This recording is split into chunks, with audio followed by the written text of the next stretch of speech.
You can't afford to be stranded in this country, period. Husbands are working here and then the wife is working here, and then sometimes you have to see maybe once in it's crazy. You spend so much to come into the country and then you're realizing that the program is not eligible. Dating apps where there are so many scammers there, it takes away the sense of settlement. This place, every man for himself. You can see a lot of people are grumpy, angry. There are some programs that you come for and then you realize that you can't even get a decent job. Let's even talk about that. You guys, it's such a very hot day. That was needed. Hi guys, welcome back to the channel. If you're new here, hey, my name is Yemisi. I'm a Nigerian immigrant living in Canada. I make videos about moving to Canada, whether as a temporary resident or a permanent resident, and I also just journal my life living here in the country. So if those are the kind of contents you love to watch, please consider subscribing to the channel and let me know you're a new subscriber in the comment section. Today's video is quite different from my normal thing on the channel, but I just felt I talk about immigration into Canada, right? So I might as well just touch this topic. This came on because I've been, listening to different people and just having conversations with people here and there, and also because of the state of the nation in terms of immigration, economy, all of that good stuff. So I just thought, why not share some of the realities of immigrants in Canada so that as you're trying to come into the country, then you can as well have strategies in place to mitigate some of these issues that I might be talking about. A quick disclaimer, I am sharing things based off of shared experiences, personal experiences, a little bit of general experiences, and just what I know living in Canada for these few years. So yeah, let us go into the video.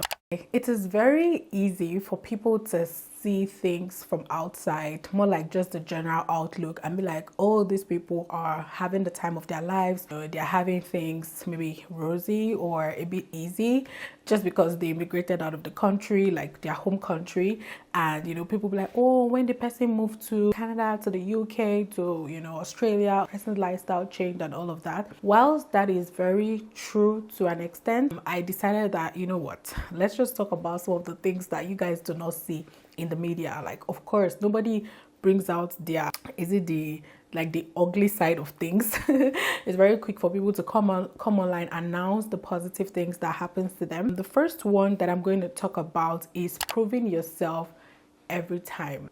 This one goes without saying, right? As somebody that is an immigrant in a country, of course you have to try to prove your worth to an extent in the country, right? This could be you trying to get maybe new certificates in order for you to apply for some of the basic jobs.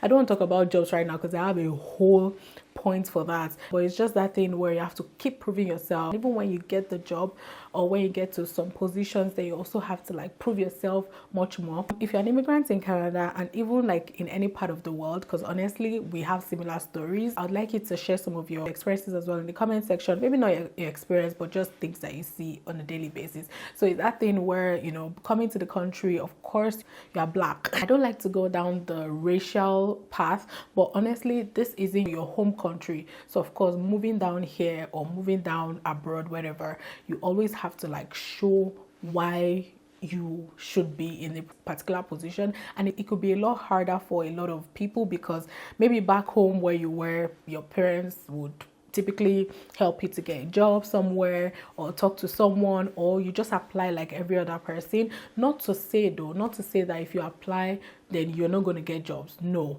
but I'm just saying to a large extent referrals are what some organizations will use, and that just means if you don't know someone, then it is what it is. Of course there's a place of God's favor, right? But I'm just telling you some of the realities that you have to put in mind when you're coming to Canada. I'm not saying this will happen to you, but just so that you are aware. The next one is the PR pathway. In recent times, most especially, you can see that different pathways are coming up these days. Different immigration rules are coming up these days. Typhoon rules are coming up these days in order to curb the immigration numbers in the immigration of people into the country. And again, there are valid reasons why the country is trying to cut back from the immigration numbers that you had forecasted initially. But you can imagine how tough it will be when you're already in the country, you're trying to finish up your study, and in your mind you've planned it. Oh, after this I'm going to do this, but then you realize that, oh, at the end of the day my program is not eligible for PGWP. As how? Like, I was literally just here a year ago. Why are things changing? So things keep switching up on you, and of course you guys have seen some of these policies here and there. Some of them will affect you even as a student, some will affect you maybe just coming into the country, and it's a lot harder. It is really hard. A lot of people are forecasted becoming a PR maybe within a year after graduation, but they don't have it yet, and it takes away the sense of settlement. And you can see a lot of people are grumpy, angry. It's just what it is, right? So many people are stuck on just hopeful situations of, oh, I'm hoping that there will be a better pathway that will be announced shortly, or, oh, do I have to go back home? All those fears, all those things. Like, you spend so much to come into the country, and then you're realizing that the program is not eligible, or with this program you are even not able to get a job. Let's even talk about that. There are some programs that you come for and then you realize that you can't even get a decent job. That's some of the realities, okay? That's why I keep telling people, when you're applying into the country, try to apply for in-demand programs, so that when you finish the program, then there is a high chance for you to get a job afterwards. I have a video on top in-demand programs or jobs in Canada. I'll leave the video up here, so go check that video out. It is still very relevant. Also, can I quickly say that regardless of all of this, I still am of the opinion that if you come in as a student, there is still a better chance for you, okay? Like, if you come into the country, there is a chance of maybe getting PR nomination through your province, or getting the CEC after a year of work, or getting the general FSWP. When you are in the country, I think you stand a higher chance. But I'm just saying, generally, there's that uncertainty that happens with this whole back and forth with the immigration rules. Let's talk about bills. bills. It is so easy for people to say, oh, you don't have to buy airtime on your phone every time you want to put a call through. Oh my god, I actually do wish that I'm filming this video with someone. Anyway, let me just be the voice of reasoning here, but then if you have any experience, please share in the comment section to help others. So yeah, is that thing where people will say, oh, you don't have to buy airtime on your phone every time you want to call, or you pay per month, you don't have to pay yearly, which can choke you when you're trying to cough out a year rental expense. I laugh in Swahili. Number one, every month you have to pay for your rental bill, your mobility bill, that's for your phone bill, and then every other bill that is probably not attached with your rental. Crazy, right? And then every month you have to be sure that you have enough money to pay for the next month's bill. In this country, nobody is going to house you in their place. Nobody is going to tell you, come to my house and stay for 1 month or 2 months. Unlike back home, where I'm from, Nigeria, if you are probably stranded with your rent, you can move into your friend's place until you get something. That's not the case here. This place, every man for himself. Just get that straight. So don't come here thinking, oh, this person is not nice to me. No, the person is also looking for money to take care of his or her rent for the next month.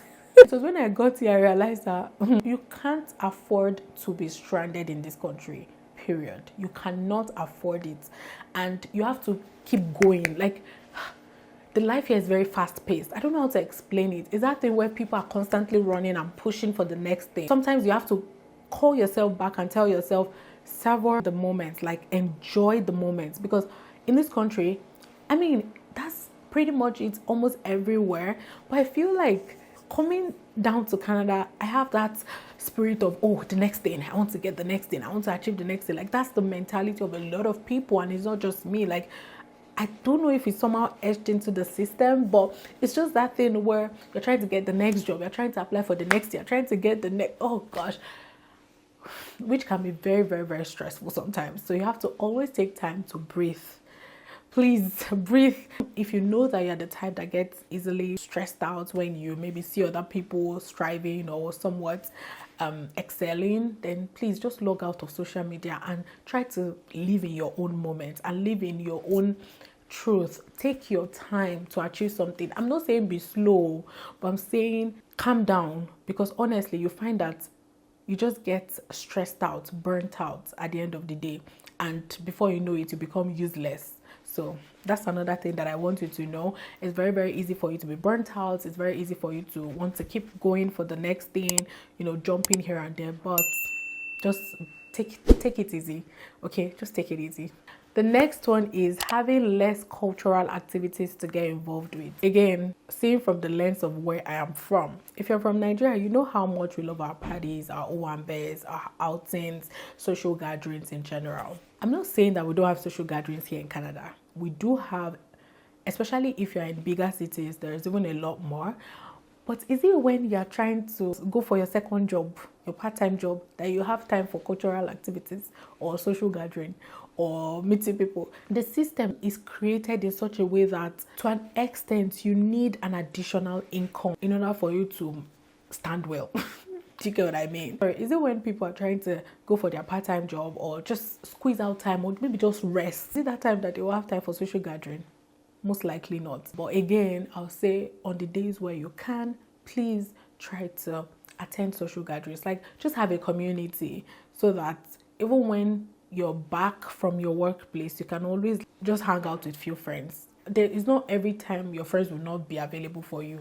Let's not even go to that, because everybody's busy. Everybody's busy chasing this money. If you have a community, there's still a way to work things around for yourself. I'll also say try your best to either have friends around where you stay or be intentional about living around your friends. Some cities are quite big and you have to drive maybe 40 minutes, 30 minutes to the other end of the city in order to visit friends, and that could just take a lot. So if you're able to get a house, maybe not too far away from your friends, maybe 5 minutes walk, 10 minutes walk from your friends, please do. This one will work very well for students. You don't have so much time to say you want to be going out to relate or associate with people. Yes, create time to do that, but I'm saying in reality, that's not what it is. That's why people always say, over there, they walk. Weather.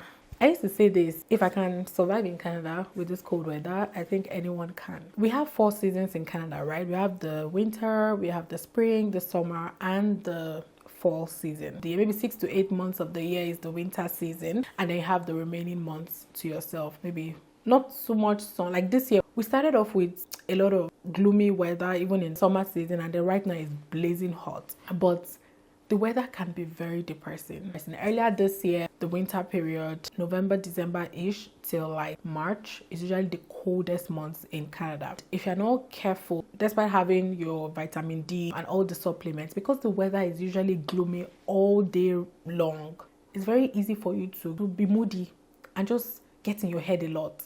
That's usually the period where people will tell you, I'm going through a lot, and sometimes you can't even place your hand on what you are going through. Trust me, this thing is very, very real. Earlier this year, I used to say, why would somebody be depressed? Like, the weather. It's real, guys. Sometimes for no reason, you just don't know what's wrong. It's just the weather doing its own thing. Really sad, because now you can't even go outside. It's very cold outside. You can't even say you want to go visit someone. Like, who are you visiting? And then if you step outside, like, how long can you be outside really? So those are some of the realities. Oh yeah, people talk about the snow. Oh, it's so exciting. You wear your jacket, you take pictures, lovely pictures, and then after, you face the reality, because you're going to be indoors. The weather is going to look dark. It gets really dark early, around like 4:30 p.m. And then it doesn't get bright until like 9 a.m., 8:30, 9 a.m. ish in the morning. That's when a lot of people report depression. And it's not even funny. People tell you, you have to manage it. Even me, I've said it so many times. Oh, take your vitamin D, do this. But I guess sometimes it just happens. It just creeps in and you just don't know. The next one is schooling. Oh, let me go travel to Canada, world best education, blah, blah, blah. Valid. But then again, let's talk about the cost. A lot of people come into the country thinking they're going to be paying this particular amount, and then every semester, or let's say every year, the amount changes. You come in and sometimes you can't even afford some of the tuition fees anymore, and then you're thinking about having to move from one school to another, maybe for a cheaper one, or you decide that you don't like this program anymore, and then you think this is the next program. people are constantly thinking in this country. Like, people are just, your mind is constantly running. And then the fact that international students pay more than double the amount of tuition fees compared to the domestic students, because at the end of the day, you're like, we are getting the same education, right? But then that's the reality. Then what that means is that sometimes you're thinking, oh, I need to get a part-time job, and then you have to combine that with your study. And don't forget that the education system is a lot different. Okay, maybe not a lot, it's quite different though from my own country. At least I'm still trying to understand the process and combining your part-time job and still ensuring that you don't fail. Please just try to breathe. International students, I see you, I feel you, I know. Kids, some kids experience identity crisis. Some lose their languages, their African, like their dialects. Let me not say African, because again, it's not only Africans traveling. They lose their dialects. Why? Because immigration.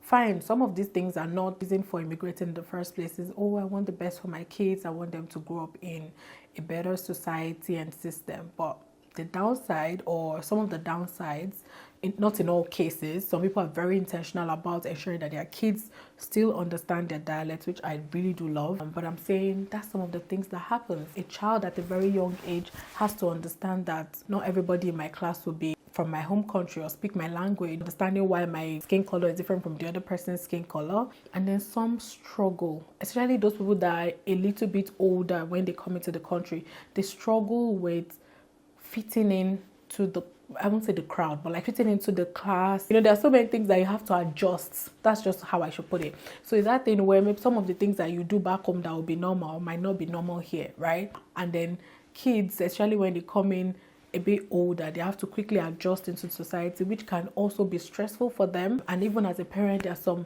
you know, the education system where maybe the first child you have, or maybe the children you have before you came into the country, you know, they'll typically go to school at maybe the age of 10 months, 1 year to kindergarten. But here you have to wait until your child is 2 or 3 years old before they can actually start school. All of that. So that's another reality that you need to put at the back of your mind. This next one is starting in a new field. People immigrate and then they have to change their fields. There's some people that will work, you know, maybe with government before, and then before you know, they're pivoting into tech. So people will work with the bank before, and then they're pivoting into tech. So people will work with this parastatal before, but then they're pivoting to this. And don't forget that sometimes you need certificate to back it up, because for example in Canada, if you're looking for a job, you have to prove that you have worked in that field before, right? Or you have a certificate to prove that you can work in that field. Deciding that you want to go into a new field might be because of anything. It could be because that those are the in-demand jobs that you can get. That's a new area that you're trying to explore. It could be that, you know, they earn better, and of course, why not? You might not want to continue with your previous career. You might want to switch into something different, and that's okay. You get into maybe Saskatchewan and you decide, oh, because Saskatchewan is booming with agriculture, maybe, just maybe, I want to work in the agri sector. Yeah. Another thing would be getting jobs that are below you. Will I say that lightly? On a normal day, maybe you're a bank manager in your country, but then you're coming here and you have to work with the customer service. That can affect you. Trust me, it can affect you, because sometimes you go to work and you'll be cranky because you're like, when I was back in my own country, I was the bank manager. I was the customer service regional something manager. But now you have to come to the country and be very humble. That's the reality. Why? Because you need to start from somewhere. And please, let me tell you, starting from somewhere does not always mean you start from the bottom. No, that's not what I'm saying. Because there are some people that before they come to the country, their community, their friends here will tell them, oh, you have to start from, working at the store. It's not always the case. There are people that get 6-figure jobs when they land, or even before they land. So no, that's not the mentality I'm portraying here.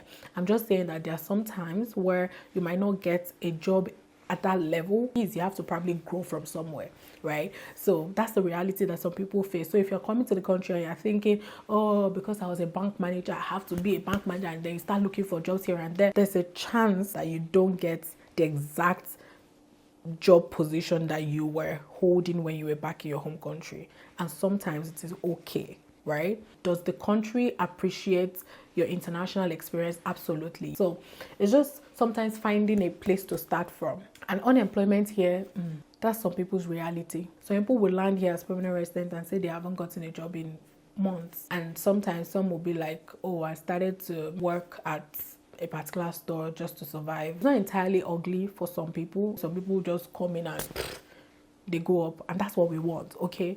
But I'm just saying that sometimes you can come into the country and start to face the reality that some people face in the country, and that does not mean that something is wrong with you. It's just that sometimes that might just be something that you have to pass through for a while. This one happened to me. Sometimes having to move from a province to another province in search for jobs, better life, better opportunities, better this, better that. Sometimes you come into a country and you feel like, I'll just settle here in this city. Oh, I already have an apartment. I already have this. Guess what? There are people that build houses, like they get mortgages in a particular city, and they still have to work in another province, not just another city. Some in another city, some in another province. That's the reality. And do people do that back home? Yeah, to an extent, but it's not as much as I see it these days. Some people's husbands are working here and then the wife is working here, and then sometimes you have to see maybe once in a it's crazy. You land in a particular province and then you start searching for jobs, and then maybe you don't see, and somehow you have to move to another province and start life all over again. When I came into this country, I just had to tell myself, you know what, when it's time to move, you move. Because I'm that kind of person that, oh my God, I love to plan, I love to think things through. Yeah, but then if you're in a country like Canada, I'll just say be flexible. That's just what I'm going to tell you. Be very, very flexible, because sometimes it could be that the PR nomination in another province may be favorable to you, or you get a better job somewhere. Those are the realities. And sometimes that's okay, because why not? That's what everyone's doing anyway. And sometimes some people will be like, you know what? I've gotten here. I like this place. I'm going to look for a job here. My family, I need my family's stability, and I need us to live as one, and that is also okay. Community. Some people are not helpful at all. They'll say the first set of people that you meet when you come into a new country or a new city matters a lot. They can either make or marry you. There's some people that have very bad information. In fact, the worst information. Like, what do you mean you have to work as a cleaner before you can write? No, that's not true. And guess what? There are a lot of people that have run with that sort of mindset, because why? The person they met here, that was what the person did, and so they have to crawl to the top. That's not true. You can actually start applying for jobs, get a certificate, get into the system. Is it going to be as easy as I'm saying it? Maybe not, but is it worth trying? Of course, because why not? I think prayerfully work your way into the right people, like work your way to meet the right people, to meet the right community. Some people hoard information a lot. Like, you see some people telling me, that the way I just come online and I share what is going on. Why not? Like, some people will hoard information. Like, why? The first summer job I got, it was my friend Uju that told myself and David about it. And she just, I don't know how she even heard. And she just told us. We started applying. At the time, David got a job with federal. I got a job with provincial. Uju also got a job. So why are people hoarding information? Guess what? My friends and I still do it till date, even if we're not living in the same city. If I see a link somewhere and I've heard you saying, you are trying to, move jobs, I'm sending it to you. I'm sending it to you. Especially when I know we've discussed about it. Even when we've not discussed and I just feel like, this job looks good for this person, I'm sending it to you. And likewise, people do that to me. Like, why hoard information? We're here to grow ourselves. And then there's some community where they just love to gossip. They just love to gossip. They don't help themselves though. They just love to gossip. I'm not saying that this one is only to people in Canada or immigrants abroad. No, I know it's almost everywhere. I'm just saying, please, can we do better? Please. Thank you. We're already away from home. Let us try to be sane together and help ourselves grow, okay? Marriage struggle. I won't be able to talk a lot on this because I'm not married. But then I'm not blind. I see. Finances can be a big deal. And I mean, it can be a big deal even if you're back home. It's the way the system is, right? Everybody's working for their money. There's also the part where you have to adjust. You can't be a Nigerian and just be living in Canada as if you are still living in Nigeria. No, you have to start blending in, assimilating some of the culture, and also trying to do that with your kids. But away from that is that situation whereby it's best for the couple to work, unlike Nigeria where maybe the man is the house husband or the wife is the house husband. Here, everybody go work. And when you work, to understand yourself, like, oh, who is earning more? How do we manage this? How do we do this? How do we do that? Both of them come back, they're both tired, but can the husband cook and can the wife clean? And for those people that are too African, you're going to struggle. Again, I can't speak too much on this because I'm not married, but I can see, so I can talk a little bit about it. I would have loved if I had someone to talk about it. So please, if you're married and you know that what I'm saying is the reality, please let me just drop some of the experiences, maybe not personal experiences, but what you can see, okay, shared experiences in the comment section to help people out there. I'm trying to create awareness, right? That's why I'm making this video. And the next one is jobs. I mentioned getting a new job, moving jobs, all of that can be tasking. Sometimes some jobs are based on referrals, some could be easier if you're already in the system, or like if you are new to the system, you could struggle a bit in like finding jobs, or even just trying to work in a sector that you're probably not used to, and then you're trying your best to keep up. Maybe do a lot of personal training in order for you to be better, and then there's no family here. For people that are here and we don't have families, you're doing all of that by yourself. The next one I have is food. Sometimes you don't have access to African foods, and not that we don't have access to African food, they're just very expensive. And honestly, that's why sometimes just try to start assimilating to the culture. Go to the store and get things that taste similar to what you're used to and are cheaper, because of course African food will always be more expensive because importing for them also is very expensive. So that's another thing. You're not eating the food. I've not eaten ugu in a very long time, and why am I talking about it? Because it hurts me so much. I have to start buying kale in place of ugu, you know, like that's the reality. If you've told me 20 what now that, oh, there's going to be a time where you're probably not going to be eating African foods as much, not like I even do eat African foods a lot, but it's just that fresh food, like, I'm sorry, you just have to get used to the system here, okay?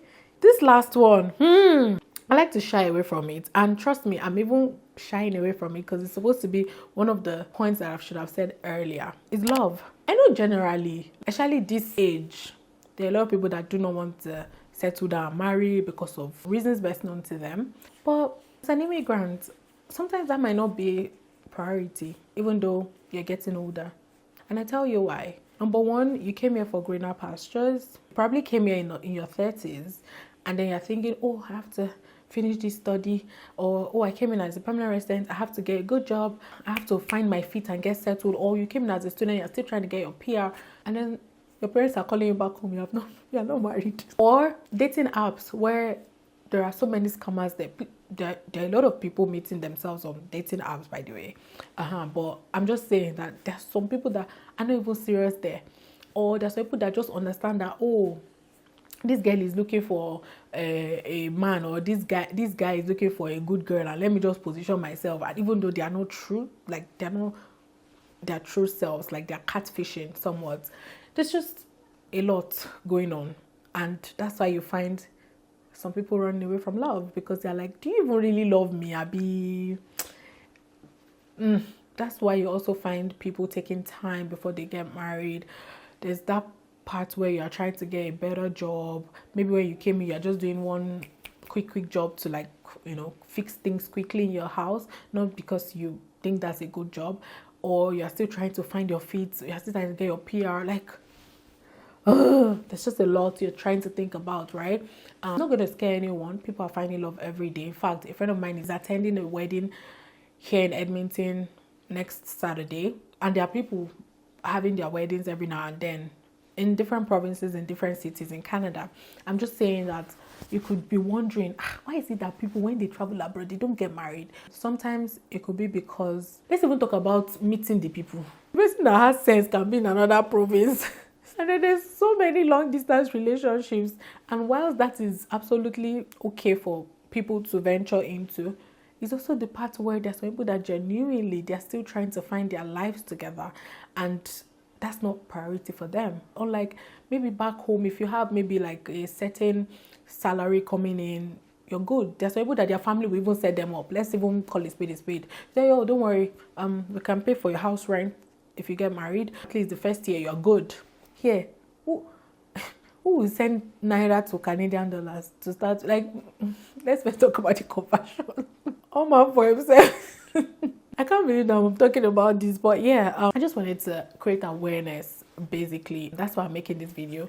Honestly, this video is born out of some of the struggles that I hear every now and then. People DM me, people send me messages. I engage. I'm part of some conversations, you know, some societal conversations, some social conversations. I understand some of the social constructs in Canada, and having a platform, I'm like, you know what? Yes, I talk a lot about coming to Canada, come and migrate here, but maybe I should also let you know some of the realities of moving to the country. Just based on I've not lived in another country, so I can't speak for them, but there are some of my folks in different countries, and we talk and we see like, oh, this still looks similar. So this can also apply to whether you're traveling to any country in the world, like you're immigrating to any country in the world. This can also apply. But yeah, I'm speaking about Canada because this is where I live. This is where I hear some of these experiences, and I hope that you take this not too hard because again, all of these are just awareness. It doesn't mean that it must happen to you. It's just, oh, this is it, right? How do I mitigate it? So yeah, I hope that you enjoyed watching, and please, if you have experiences to share, don't forget to do that in the comment section. And please, have you liked this video? Like this video, okay? And of course, share to people that might be migrating to Canada soon or even in the future, so that you start to have the right mindset before you come into the country and things don't just hit you like this. Don't forget to subscribe to the channel. I'll see you guys in my next one. Mwah. Bye guys.